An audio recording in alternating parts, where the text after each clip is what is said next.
Mula noong huling bahagi ng 2025, malaki ang itinaas ng Ukraine sa dalas at lakas ng kanilang mga long-range na drone at missile strike sa loob ng Russia.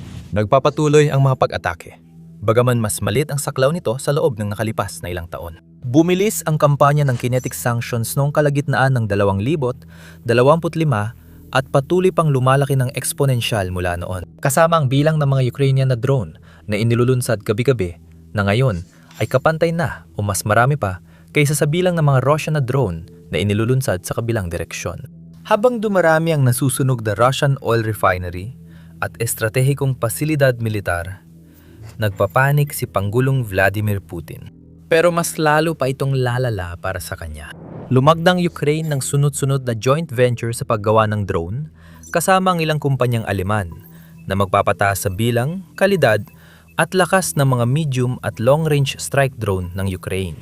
Ang bagong anunsyo ng pakikipagsosyo sa Otarian Air Logics Joint Venture, GmbH, ay nangangakong isa sa pinakamahalagang kasunduan. Magkakaroon ng Ukraine ng mga pinaka-advanced na drone sa impapawid ngayon. Magpuproduce ang kumpanya ng libu-libong mabibigat na drone na may advanced AI para gamitin ng sandatahang lakas ng Ukraine at, sa huli, ng German Bundeswehr. Ito ang nilalaman ng kasunduan at dahilan kung bakit mas mapapaboran nito ang Ukraine sa digmaan. Noong Abril 2026, inanunsyo ng Otarian Air Logics Joint Venture GmbH na nakuha nila ang unang order para gumawa ng libu-libong mid-range, mabibigat, AI-guided autonomous strike systems para sa sandatahang lakas ng Ukraine. Ito ang pinakamalaking order ng Germany para sa heavy autonomous strike drones. Kasunod agad ng anunsyo ng pagkakatatag ng kumpanya sa Munich Security Conference noong Pebrero ang order na ito. Ang korporasyon, suportado ng mga pamahalaan ng Germany at Ukraine, ay bahagi ng mas malawak na pagsisikap na palakasin ang kakayahan ng industriyang pandepensa ng Ukraine at Europa. Pinagsasama ng joint venture ang battle-tested na UAV platforms ng kumpanyang Ukrainian na Air Logics at ang advanced software ng German division ng US firm na Otarian para sa autonomous navigation, AI guidance, at resistensya sa electronic warfare. Layunin ng joint venture na gumawa ng matitibay na drone para sa mahihirap na kapaligiran na sumusunod sa NATO standards. Gaya ng sinabi ni Vitaly Kolosninchenko, CEO ng AirLogic, sama-sama nating binubuo ang kinabukasan ng drone warfare ng mga kaalyado. At ngayon, meron na silang unang malaking order at malapit nang magsimulang lumabas sa mga bagong linya ng produksyon ang mga drone para rito. Hindi sinabi sa anunsyo ang pangalan ng mga drone, pero binanggit na gagawa sila ng mga drone na may X-shaped at delta-shaped na mga pakpak sa daming libo-libo bawat taon. Pero isinapubliko rin ang mga pangalan sa listahan ng drone na ginagawa ng pinagsamang German-Ukrainian na kumpanya ayon sa tanggapan ng Pangulo ng Ukraine, Anubis at SetX. Ano ang alam natin tungkol sa mga drone na ito? Sa ngayon, hindi pa isinasapubliko ang karamihan ng detalye gaya ng presyo at specs. Gayunman, ang mabubuo natin mula sa mga impormasyong makukuha at sa kamakailang demonstrasyong isinagawa sa Berlin ay talagang kapanapanabik. Ang Anubis ay isang medium-range strike system laban sa high-value targets at armored vehicles. Ang SetX ay isang compact na tactical drone para sa pag-atake sa infantry at magagaan na armor. Ang dalawang sistemang ito ay ginawa para gumana sa mga lugar na walang GPS at maraming sagabal at may X-wing at delta-wing na airframes. Sa itsura nito, mukhang ang Anubis ay malamang na adaptasyon ng isa pang Otarian drone, ang Artemis ALM-20. Noong Oktubre 2025, inanunsyo ng Otarian na natapos nilang Project Artemis, isang innovation project ng US Defense Department, at nakagawa sila ng bagong long-range kamikaze drone na Artemis ALM-20. Sa unang tingin, ang drone ay kahawig talaga ng kilalang Iranian Shahid, 136. Hindi na rin nakakagulat yon. Ang Shahid ay sandata na kapag nakita, sasabihin ng tao, kung di mo sila kaya, sumali ka na lang. Ginamit ng Russia ang Shahids at gumawa ng sariling Gerin drone family based sa disenyo nito. Kahit ang bagong Lucas long-range kamikaze drone ng US ay ni-reverse engineer mula sa Shahid. Kaya pagdating sa Artemis, bakit pa kailangan mag-imbento ng bago? Ang Artemis ALM-20 ay sinasabing isang long-range na drone na may abot na halos 1,000 milya. May dala itong 79 libre na pampasabog at AI ng Otarian para sa paggabay sa target. Malalaman pa natin yan mamaya. Din-develop ang drone kasamang isang kumpanyang Ukrainian na hindi pinangalanan para sa seguridad. Nang makumpleto ang Artemis, sinabi ng Otarian na lilipat sa mass production ang US Department of Defense at iba pang katuwang sa mga pasilidad na itinatayo sa US, Germany at Ukraine. Lahat ng produksyon ng Anubis at SethX ay gagawin sa Germany. Isa pang palatandaan na malamang modifikasyon ng Artemis ALN-20 ang Anubis. Ang mga pangunahing pagbabago ay malamang na may kaugnayan sa muling pagdidisenyo ng drone para sa mga strike na panggitnang distansya. Ang mga drone na panggitnang distansya na tinatawag ding mid o medium range drones ay karaniwang may saklaw na humigit kumulang 400 milya altitude na 12,000 hanggang 30,000 talampakan at kayang lumipad ng hanggang 24 na oras. Dinisenyo ang mga ito para sa military combat at tuloy-tuloy na pagmamanman sa regional operations. Ang mga drone na pangmalayong distansya naman ay kadalasang ikinukonsidera bilang medium o high-altitude long-endurance UAVs o tinatawag ding MALE at HALE para sa pinaikling bersyon. Mahigit 400 milya ang saklaw at tumatagal ng lampas sa 24 na oras. Kaya mataas ang endurance ng mga ito bilang strategic platform para sa military surveillance, paniniktik, pagsubaybay ng panahon at geographic mapping. Ang medium-range Anubis ay ginawa para umatake sa tauhan, tactical, estratehikong target, at armored sasakyan sa mid-range. Ang SethX, sa kabilang banda, ay dinisenyo para sirain ng mga tauhan at magagaan na armored na sasakyan. Kabilang na ang mga sasakyang pang-logistics at transportasyon. Mukhang ito ay isang upgrade sa UAS, Seth Kamikaze drone ng Airlogic. Ang orihinal na UAS Seth ay unang namataan nung bumisita noon ay German Chancellor na si Olaf Scholz sa Ukraine noong Disyembre 2024. Ilang buwan matapos nito, noong Marso 2025, kinumpirma ng Azov, ika-12 Special Operations Brigade ang paggamit nito. Tulad ng Artemis, alam 20 ang US Seth. At mga demo model ng SethX na ipinakita sa demo sa Berlin ay kapwa may malakas na pagkakahawik sa Shahid 136. Mas maliit ang mga ito para sa medium range na pag-atake. Madalas 30 milya pataas. At nangangailangan ng mas maraming gasolina at baterya. Di tulad ng mas malaking Shahid drone na gamit ay gasolina, ang UAS Seth unit ay may electric motor na nagpapababa ng thermal at acoustic na palatandaan, kaya mas magaling magtago. Mukhang meron din itong navigation na hindi madaling ma-jam. Malaki ang posibilidad na parehong tampok na ito ay kasama rin sa SethX. Ang SethX ay minatitiklop na pakpak, kaya ilulunsad ito mula sa transport launch container. Hindi pa inanansyo ang eksaktong mga katangian nito. Pero dahil ipinagmamalaki itong isang short-range na drone, malamang na inayos ito para magkaroon ng epektibong saklaw na 200 milya kumpara sa 10-10 milya lang na inaalok ng strictly short-range na UAS Seth. Pero, ang nagpapatingkad sa mga drone na ito kumpara sa marami pang iba sa larangan na yon ay ang kanilang napaka-advanced na automation dahil sa espesyal na software ng Otarian. Parehong gagana ang dalawang drone gamit ang advanced AI, gamit ang Otarian software stack tulad ng Otarian OS, Skynode flight computer, at Nemex swarm coordination software. Ibig sabihin nito ay malaking pagbabago sa kakayahang pang-atake ng Ukraine.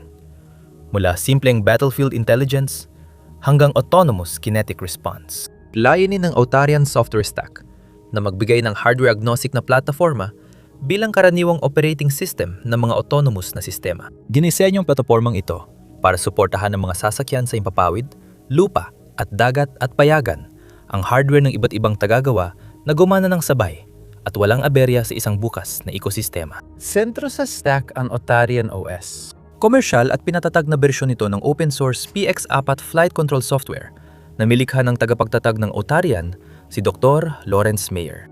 Ang Otarian OS ang nagsisilbing gulugod ng software na tumatakbo sa isang sasakyan, tulad ng Anubis o onboard computer ng CEFX, na namamahala sa lahat ng pangunahing tungkulin mula sa flight control hanggang sa pagsasagawa ng misyon. Ang susunod na bahagi ng stack ay ang Skynode, hardware group na dinisenyo para patakbuhin ang Otarian OS. Pinaghalo ng mga unit na ito ang flight controller para sa real-time na operasyon at mission computer para sa AI, computer vision at advanced na komunikasyon. Ang Skynode ay all-in-one avionics module na pwedeng integrate ng mga manufacturer sa disenyo ng sasakyan. Ang hardware ay may 3 modelo. Skynode S para sa maliliit na integrated system tulad ng FPV drones, Skynode X para sa katamtamang workload, at Skynode N para sa mabibigat na AI workload. Ang bersyon na malamang na integrate sa Anubis ay ang Skynode X o N, habang ang SetX ay malamang nagagamit ng Skynode S na akma sa papel nito bilang mas maliit na tactical drone. Nagbibigay ang X configuration ng konektibidad, redundant sensors, at integrated Ethernet switch para sa tactical na radyo. Ang nag-uugnay sa OS at hardware ay isang suite ng mga software product na nagbibigay ng interface para sa operator at developer upang kontrolin ng sasakyan, pamahalaan ng fleet, at palawakin ang kakayahan. Kasama rito ang Autarian Mission Control, ang ground control station software para sa mission planning, flight control, at real-time na pagmamanman ng sasakyan. May Autarian, sweep itong nagbibigay cloud-based na tools para sa flight logging, compliance reporting, at remote monitoring ng autonomous vehicle fleets. May App Store din ng Autarian, isang marketplace ng first-party at third-party apps para sa Autarian OS. Nagbibigay ang mga app na ito ng espesyal na kakayahan, gaya ng FPV TGT guidance para sa terminal strikes, swarming app para sa koordinadong lipad, at Oxy app para sa nabigasyon at GPS-denied na lugar. Pero siguro ang pinakakapanapanabik na software ng Autarian o nakakatakot kay Putin ay ang Nemix. Ang Nemesis, Diyos ang Griego ng paghihigante. Ang Nemix ay AI-powered software na nagbibigay daan sa koordinadong autonomous na drone swarm.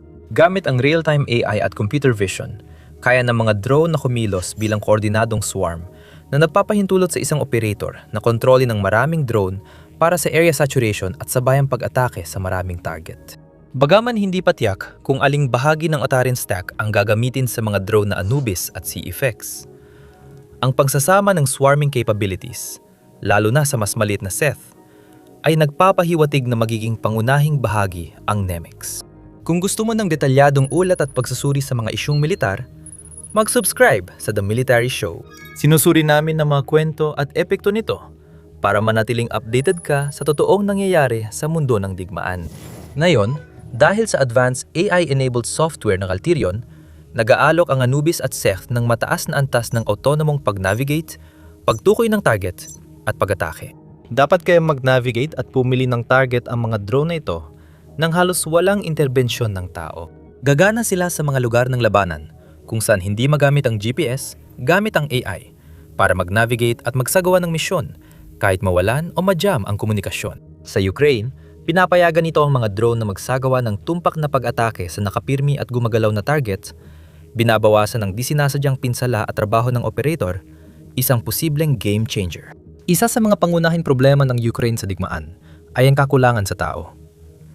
Ang populasyon ng Ukraine ay halos 3.2 beses na mas maliit kaysa Russia nung nagsimula ang pananakop noong 2022 at mula 52 milyon noong 1900 at 71 tinatayang 39 tuldok 5 milyon na lang ngayon. Ibig sabihin, malaki ang kalamangan ng Russia sa dami ng tao sa frontline, lalo na sa napakahabang front sa silangan at timog ng Ukraine. Ginagamit ng Russia ang sabayang pag-atake sa iba't ibang lugar, kaya napipilitan ng Ukraine na hatiin ang manipis na puwersa na nagdudulot ng mga puwang na sinasamantala ng mga Ruso. Malaki ang nabawas sa kalamangan ng Russia dahil sa malawakang paggamit ng Ukraine ng mga drone sa frontline. Ngayon, ang kakayahan ng Ukraine na magpalipad ng mga drone na kusang nakakapag-navigate at nakakahanap ng sarili nilang targets ay maaaring gawing kalamangan ang dating kahinaan. Ganon din ang nangyayari sa long-range na pag-atake ng Ukraine sa loob ng Russia. Dumarami, humahaba ang abot, at mas epektibo ang mga ito. At ito'y bago pa man ipakilala ang libu-libong drone swarm na AI-enabled at halos autonomo. Kaya hindi nakakapagtaka kung bakit nagpapanik si Putin at ang militar ng Russia. Nagpahayag din ng Intel Slava, isa sa mga pinakakilalang channel ng mga Russian military blogger, ng parehong pag-aalala sa mga kamakailang post niya sa Telegram. Matapos ang video ng malaking sunog sa Tuapse Oil Refinery dahil sa drone attack ng Ukraine, binigyang diin ng channel ang tumitiding pressure sa depensa ng hipapawid ng Russia. Ipinapakita nito ang lumalawak na kritisismo ng mga pro-digmaang komentarista na nagdududa sa kakayahan ng sistema na makayanan ng lawak at dalas ng mga drone attack ng Ukraine. Malinaw ang ibig sabihin nito. Kung walang malalaking pagbabago o pagsisikap na pahinayin ng kakayahan ng Ukraine sa mga drone sa mismong pinagmulan nito, maaring humarap ang Russia sa lumalaking problema bago matapos ang taon. At hindi pa kasama rito ang mga AI-enabled drone swarm ng Autarian Air Logics. Ngayon, bagamat bago at makabago ang mga drone na ito, Hindi sila basta theoretical na prototype. Bunga sila ng agrang pangangailangan at ebolusyon sa labanan. Sabi ng AirLogic, habang may putukan, dinevelop ng mga inhinyero namin ang mga sistemang ito. Ngayon, ginagawa na ito ng industriya ng Alemanya sa lawak na lubos na binabago ang sitwasyon sa labanan. Bawat unit mula sa linya ng produksyon ay may mga taon ng tunay na karanasan sa labanan. Bukod sa karanasan mula sa UASF, marami ring natutunan ng AirLogics sa kanilang GORE platform. Ang GORE ay isang subok na sa labanan na reconnaissance drone na inilulunsad gamit ang catapult na ginagamit para sa tactical at estratehikong ISR o Intelligence Surveillance Reconnaissance. May 161 milyang saklaw, 4 na oras ang kayang itagal at disenyo para sa mga kapaligirang may electronic warfare. Naipatupad na rin ang Otarian software sa iba pang proyekto, kaya't nakakalap ng mas maraming tactical at operasyonal na kaalaman. Sa Ukraine, nakuha ng kumpanya ang $50 milyong na kontrata mula Pentagon para maghatid ng 33,000 AI-enhanced na strike kit sa puwersa ng Ukraine. Gamit ang Skynode S hardware, ang mga kit ay may autonomous thermal guidance at proteksyon kontra electronic warfare, na isa sa pinakamalaking deployment ng autonomous tech na yon. Ang Skynode S at Nemex na mga sistema ay parehong isinama rin sa Lightning Labs Kestrel na mga drone sa Estados Unidos. Ginagamit na ika-25 Infantry Division ng US Army, ang mga lokal na 5 pulgadang quadcopter na ito ay isinama umano sa mga sistema ng Otarian sa loob ng wala pang 1 linggo. Sa Taiwan, pinagsama ng Thunder Tiger ang AI at Otarian software, kabilang ang Nemex, sa lahat ng kanilang unmanned vehicles. Nagtatag ang Otarian at Rheinmetall ng pangmatagalang kasunduan para sama-samang bumuo ng homogeneous na operating system para sa iba't ibang mga sistemang militar na walang tripulante sa himpapawid, lupa at dagat. Mas pinatatag pa ng Rheinmetall ang ugnayan bilang stakeholder sa Otarian. Ngayon, klaro ang mga benepisyo ng Ukraine mula sa bagong mga linya ng produksyon ng drone sa Alemanya. Libo-libong advanced AI-enabled drones ang dumarating. Kayang mag-navigate, mag-target, at magsagawa ng swarming na tiyak na lubos na magpapalakas sa kakayahan at bisa ng pangmalayuang pag-atake ng Ukraine. Pero hindi lang Ukraine ang panalo sa kasunduang ito. Sa katunayan, ang parehong mga sistema ay nakalaan din upang matugunan ang mga pangangailangan sa pagbili ng mga bala para sa puwersang Aleman. Kung magtagumpay silang maipakalat sa Ukraine, posibleng mas maraming militar ang umorder ng Anubis at Set sa hinaharap. Pero may mas mahalagang bahagi sa kwentong ito na mas pinoproblema ni Putin kaysa sa mga autonomous na drone. Ang kasunduan sa paggawa ng drone. Pinanggasiwaan ng German Federal Ministry of Defense. Ipinapakita nito ang pagbabago mula tactical na tulong tungo sa malakihang produksyon, hindi sa Ukraine, kundi sa Germany. Para matiyak ang seguridad, katatagan at mga rekisito sa pag-export ng Ukraine, ang paggawa ng 2 drone ay isasagawa ng buo sa Alemanya sa ilalim ng mga lisensya sa pag-export ng Ukraine. Hindi lang ito minsan, kundi isang trend. Noong Abril 15, pumirma ang defense companies ng Ukraine at Germany ng 6 na kasunduan sa Build with Ukraine Initiative. Noong Hunyo 2025, inanunsyo ni Pangulong Volodymyr Zelensky ang programang layong palakasin ng industriya ng depensa ng Ukraine sa pamamagitan ng joint production ng armas kasama ang mga internasyonal na kasosyo. Malinaw na may bunga ang mga pagsisikap na iyon, ayon sa pahayag ng Ukrainian Council of Gunsmiths. Ang 6 na kasunduang ito ang praktikal na pagpapatupad ng Build with Ukraine model, kung saan pinalalawak ang mga solusyon ng Ukraine sa pakikipagtulungan sa industriya ng Europa, sa mga pinagsasaluhang lugar ng produksyon at may access sa mga bagong kakayahan sa produksyon. Kasama sa mga kasunduang ito, nilagdaan ng TF Industries, isang malaking FPV drone maker sa Ukraine, at ng German company na Thyra, ang MOU para gumawa ng joint Ukrainiano-Aleman na negosyo sa produksyon ng mga BPLA interceptor. Samantala, pumirma rin ang Ukrainian drone maker na Culver Aerospace at ang German defense unicorn na Helsing ng kasunduan para sa joint development at produksyon ng drone sa Germany na popondohan ng gobyerno ng Alemanya.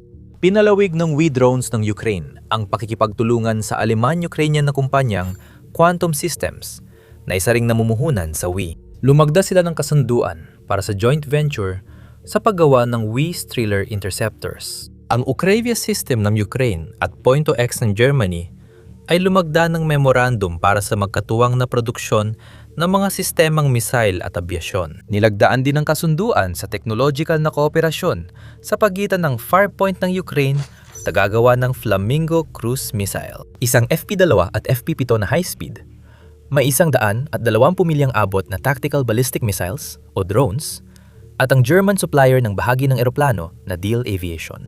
Noong Pebrero, ipinakilala ng Ukrainian developer na Frontline Robotics ang bagong drone bomber na Linta 3.0 na gagawin sa Ukraine at Germany. Ito ang unang drone na gagawin ng Quantum Frontline Industries, ang unang Ukrainian-German joint venture na inianunsyo ng Ukrainian Frontline Robotics at German Quantum Systems noong Disyembre 2025. Kaya hindi lang sina Anubis at Cefex ang pinoproblema ni Putin. Kung hirap na ang mga Ruso sa long-range na atake ng Ukraine sa infrastruktura nila, paano pa nila haharapin ang mas madaming atake mula sa pinalawak na kasunduan sa produksyon sa Europa? Marahil mas mahalaga pa, kung ngayon ay may kalamangan ng Russia sa mga drone kumpara sa natitirang bahagi ng Europa, ibig sabihin na mga kasunduang ito na bukas ay mawawala na yon. Ang joint venture na kasunduan sa produksyon ay para hindi lang sa kinabukasan ng Ukraine, kundi pati sa kinabukasan ng Europa. Ipinapakita nito na ang Ukraine ay hindi na lang tagatanggap ng kagamitan, kundi naging pangunahing sentro ng pananaliksik at pagpapaunlad, kung saan binubuo at pinalalawak ang kinabukasan ng seguridad ng Europa. Napansin ito ng mga Ruso na may pag-aalala. Kasabay ng anunsyo ng joint venture, naglabas ang Ministry ng Depensa ng Russia ng listahan ng humigit kumulang 21 pasilidad sa Europa at iba pang rehiyon na inakusahang gumagawa ng strike drone o bahagi para sa Ukraine. Kabilang sa listahang ito, ang 11 sangay ng kumpanyang Ukrainian sa mga lungsod tulad ng London, Munich, Riga, Vilnius at Prague. Pati 10 dayuhang negosyo sa Madrid, Venice at Haifa. Mahalaga ang paglalatalan ng listahang ito. Si Dmitry Medvedev, pangalawang pinuno ng Security Council ng Russia at kilalang walang preno sa X, ay nag-post na ang mga address na ito ay nagsisilbing rehistro ng posibleng target militar para sa sandatahang lakas ng Russia. Dapat unawain ng literal ang pahayag ng Russian Defense Ministry. Ang listahan ng mga pasilidad sa Europa na gumagawa ng drone at kagamitan ay maaaring mga target ng sandatahang lakas ng Russia. Nakadepende sa mga susunod na mangyayari kung kailan mangyayari ang mga pag-atake. Tinapos niyang post sa "Matulog kayong mahimbing, mga kasosyong Europeo." Hindi pa natin alam kung mag-uutos si Putin ng pag-atake sa mga pasilidad na ito. Ito ang magiging pinakamalaking paglala ng digmaan sa ngayon at tiyak na magdadala sa NATO at Russia sa direktang labanan. Sa ganitong kaso, imbes na tiyakin ang seguridad ng Europa, ang paggawa ng drone para sa Ukraine sa Europa ay maaring magbanta rito. Tuloy naming babantayan ang mga kaganapan at i-update kayo. Kung magpapatuloy ang bilis ng mga pangyayari, maaring hindi na magtagal ang Rusya ng sapat para makapaglungsad pa ng mga ganitong pag-atake. Panuorin ang video para malaman kung bakit. Salamat sa panonood.